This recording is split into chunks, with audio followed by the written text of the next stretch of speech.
Bismillahirrahmanirrahim. In the previous class, we discussed about indirect investment. In that lecture, we discussed about direct investment, then we discussed about indirect investment. Then after that, we discussed about investment companies. Then today we are going to discuss company types. We're talking about investment companies. So these are investment company types. The first of company types means investment company types is unit investment trusts. Basically, unit investment trust typically holds an unmanaged fixed income portfolio. Now, what does unmanaged means and what does fixed income portfolio means? It is called unmanaged because the security is not actively reviewed and changed. Once a security is purchased, we are not going to review it, we are not going to change it. And unit investment trust keep a portfolio in fixed income securities, bonds and its types. You know about fixed income, interest, and you are receiving interest in what? In bonds and different types. It's different types of bonds. So fixed income portfolio, unit investment trust. First feature of unit investment trust is that they are keeping it in fixed income securities. They are investing their money in fixed income securities. And then the second is unmanaged. I'm going to explain this term unmanaged.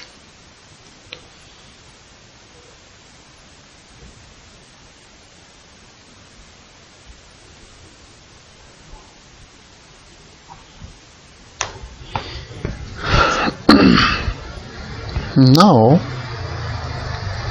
just a minute.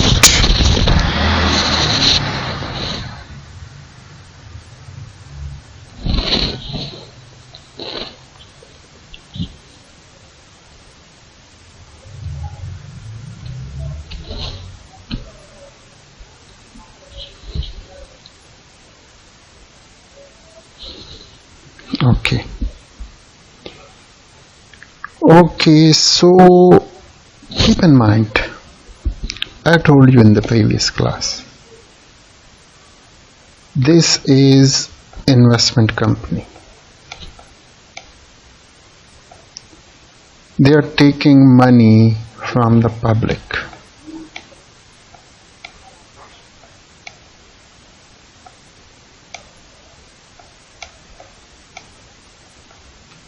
They are issuing shares to them,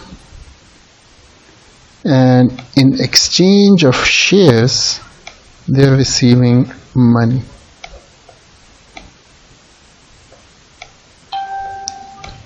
Now the money that they are receiving, they will invest it in bonds and shares. But this unit investment trust, they are not investing their money in shares. They are investing their money in bonds, because bond is fixed income security. Fixed income security. I am writing shortly. FIX as fixed income securities. Keep in mind one thing, they are making a portfolio. They are not investing in one company. They are not investing their money in one company. They are investing their money in a portfolio. Means they are investing their money in different companies. Suppose company A, B, C, D, and E. Now keep in mind, if in shares mostly and in bonds mostly, if the performance of a company, suppose company C, it is not good, so what are they doing? They are going to sell it. They are going to sell these bonds, and in exchange of that they are bringing a new company here. Means they are purchasing bonds of company F here. So they are checking the performance. If the performance of a company is not good, then what are they doing? They are replacing the bonds and shares of that company in portfolio. I'm talking about portfolio. In fixed income, then they are not going to change that. That's why it is called unmanaged. Managed means that if a company's performance is not good, they are constantly looking at the performance. If the performance is not good, then what are they doing? They are removing that company, suppose that company E, and instead of that they will bring another company. This is called managed. Unmanaged means once they purchase bonds or shares, whatever. But here we are talking about bonds. We are talking about fixed income securities. We are talking about unit investment trust. Suppose they purchase bonds of company A, B, C, and D. So once they purchase it, they are not managing it. It is unmanaged. They are not going to constantly change the investments in a company. If they invested in A, B, C, D, so for a long period of time, they are not going to change this portfolio. This portfolio will remain the same. So that's why it is called unmanaged. Unmanaged. MGD. Shortly I'm writing. And in managed, they are constantly changing the portfolio. They are constantly making changes in the portfolio. So here now see, unit investment trust typically holds an unmanaged, we discussed, and fixed income portfolio. They are investing their money in bonds. And unit investment trust keep a portfolio in fixed income. So we discussed about this. Its investment is also called passive investment. Means once purchased, then not actively traded. They are not going to actively trade it. Once they purchased it, it will remain for a long period of time. They are not going to make any changes in the portfolio. That's why it is called a passive investment. I think it will be clear. If you have some problem, then you can message me. Then the second type of company, it is exchange traded funds. Portfolio of assets that offer diversification over a sector region, or market. It is a type of investment company. They are trying to diversify their risk. They were trying to reduce the risk. And for this reduction of risk, their technique is that they are investing their money over a sector, over a region, or a market. ETF is an investment company which keep its portfolio of stocks over a sector. Suppose a company, what are they doing? That they are investing their money in oil companies, oil and gas companies. Suppose an investment company is purchasing only the shares of cement company. That is a sector basically. Or they are purchasing shares or bonds of only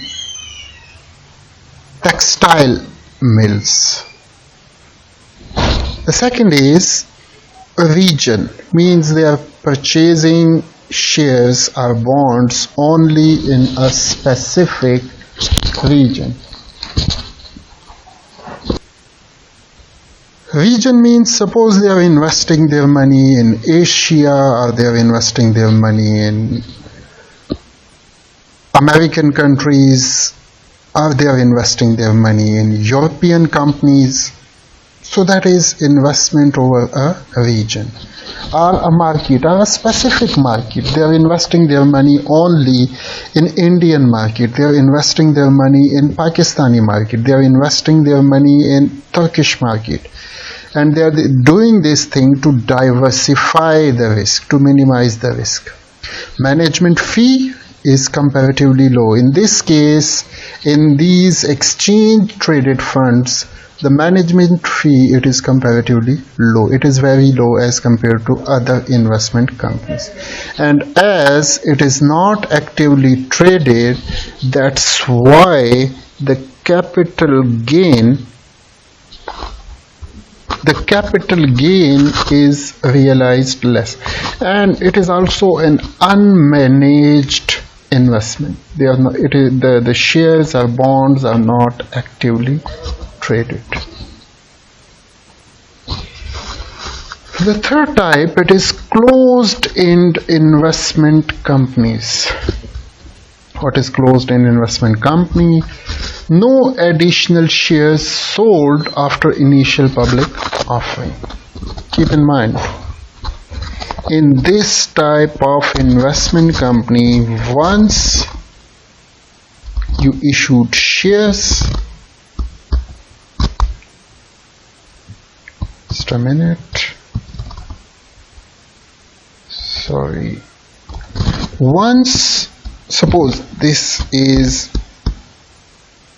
an investment company. This investment company, they issued, suppose 100,000 shares.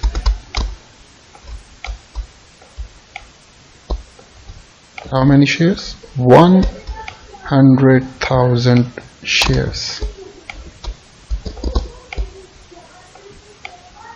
For the first time. Now after, and you know about IPO, this is called initial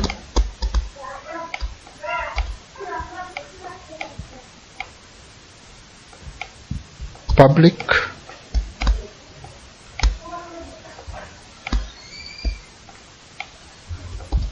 and the third thing is offering.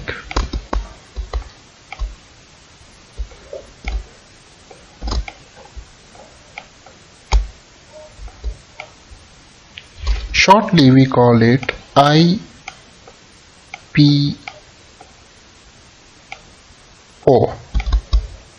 initial public offering. So for the first time when they issue shares, they are not allowed to issue additional shares. they issued 1 lakh shares for the first time, so they are not allowed to issue any additional shares. Suppose the price of one share, it is $10.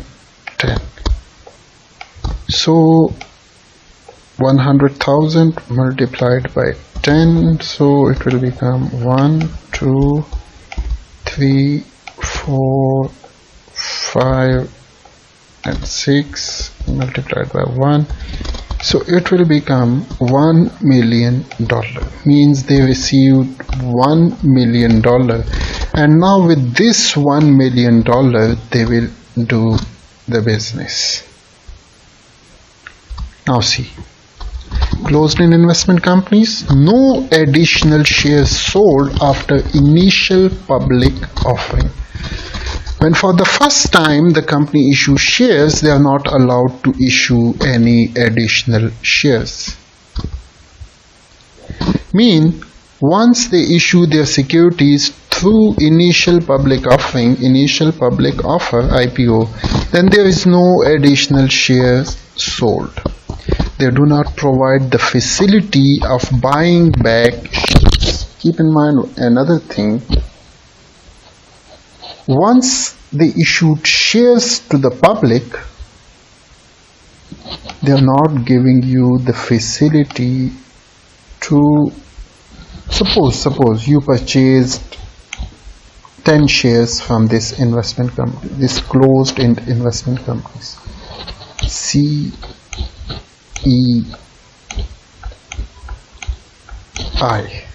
Closed-end investment company.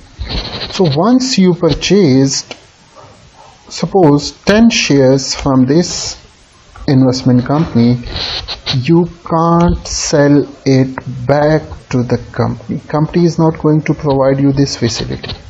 At any time if you want to purchase shares, anytime you want to return these shares to the company. In open-end investment companies, there is another type, open-end investment companies. They are providing you the facility that anytime you can buy shares from the company, anytime you can return it to the company. But in closed-end investment company, they are not providing you this facility. Okay. They do not provide the facility of buying back shares. They allow shares to be traded on the open market. But in the open market means in stock exchange. In stock exchange, these shares, you can trade these shares. You can sell these shares to someone else. Company will not purchase from you, will not purchase it back from you. But in the open market means in the stock exchange, you can trade your shares. You can buy, you can sell your shares in the open market. Closed in investment company shares are not traded by net asset value. Now what is net asset value? Net asset value is equal to market value of portfolio minus liabilities divided by number of shares outstanding. Market value of portfolio, what does it mean?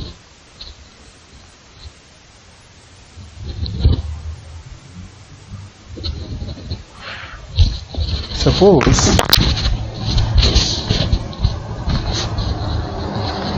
this is investment company. Now they issued shares to the public. This is public. Public gives money to the investment company. In our case, $1 million.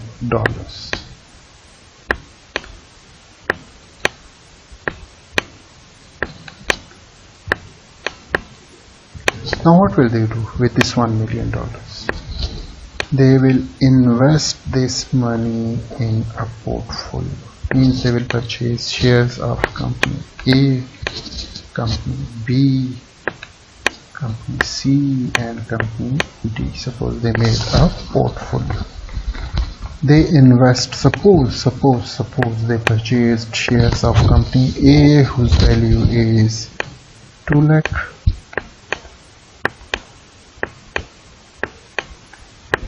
Company B, they invested 2 lakh in company B.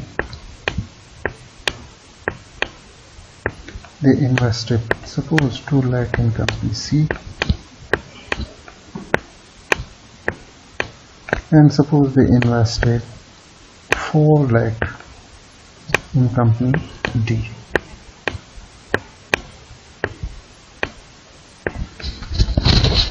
Now, suppose they purchased a number of shares, whatever that is. They invested 2 lakh. Suppose at that time the price of one share, it is $10. So 10 means they purchased 20,000 shares of company A. Suppose at that time the price of the shares of company B, it is 20. So means they purchased 10,000 shares. Suppose the price of shares of company C, it is suppose 50 at that time. So it will be 5 fours are 20, so it will be 4,000 shares. And suppose they invested 4 lakh, and at that time when they purchased, the price was $100. So again it becomes 4,000. So now we will talk about this term, net asset values, market value of a portfolio. Now what will we do? When we purchase, at that time the price was $10, the price was $20, the price was $50, and the price was $100. Now we will talk that what is the price today. Suppose the $10, today its price is $15. $20, suppose the price is $25. $50, so suppose the price is $45. And 100, so suppose the price today of this year, it is 110. So we will multiply this 20,000 multiplied by 15, 10,000, sorry, 1,000 multiplied by 25, 1,000 or whatever that is, 10,000. So we will multiply it by 25, 4,000 multiplied by 45, 4,000 multiplied by 110. So we will get the market value of this portfolio. Current market value. When we purchased it was 10, now it is 15. When we purchased it was 20, but now it is 25. When we purchased it was 50, but now it is 45. And when we purchased it was 100, but now it is 110. So we will multiply the number of shares with current market value, number of shares with current market value, number of shares with current market value, and number of shares with current market value. We are talking about company A, B, C, D. So we will get market value when we will total it. So we will get market value of portfolio. We call it MVP. Market value of the portfolio. From this, sometimes if the investment company, they need money, so they can't issue additional shares. So what will they do? They got one option. They will take a loan, they will take a liability from a bank or from financial institution, any, because they don't have any other option. So sometime if they need money, so what will they do? They will raise loan, they will take loan from companies and divide it by number of shares outstanding. Now we will multiply, we will calculate market value of portfolio. From this we will deduct liabilities, and now we will divide number of shares outstanding. What does it mean? See, here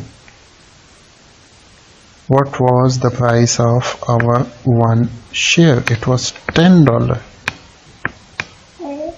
So, and we issued 100,000 shares. So this is basically number of shares outstanding. Now suppose we calculate, suppose I don't know what will be the value of this. Suppose what is the value, suppose the value or market value of portfolio, it is 13,50,000. I'm just supposing, you can multiply it, 13,50,000. And suppose they took a loan, liability of suppose 1 lakh from a bank.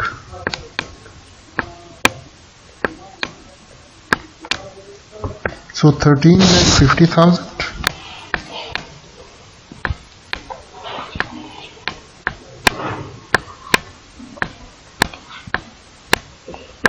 minus liabilities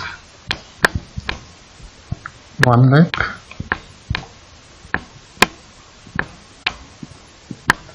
and divided by number of shares outstanding. Is talking about these number of shares outstanding, not these shares, divided by 100,000. So you will get a value that is called net asset value, NAV,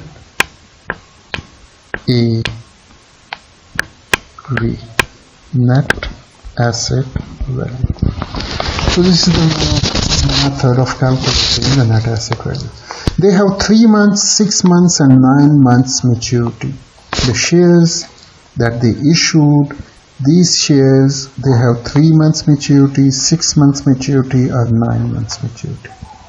Means after 3 months, 6 months or 9 months, the company will take these shares back from the investors. Although their value is also based on the net asset value, the actual price of the fund is affected by supply and demand, allowing it to trade at prices above or below its real value. Keep in mind that these shares are not traded by net asset value. Whatever we calculate here, suppose it comes 115. Suppose I'm supposing just. When we issued, suppose it is 15. When we issued shares, we sell it at 10. But now its value is how much? 15. We call it net asset value. But it is not traded in the market on this net asset value.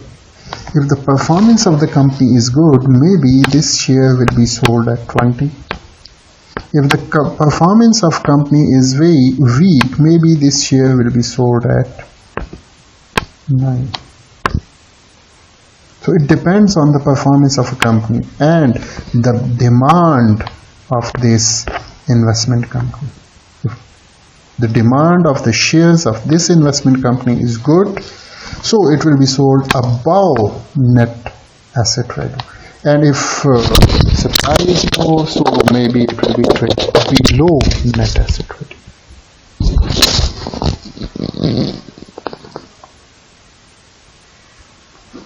So I think for today, just a minute, I will check. Okay, it's 29-minute video. So in the next class, then we will discuss about other things in this.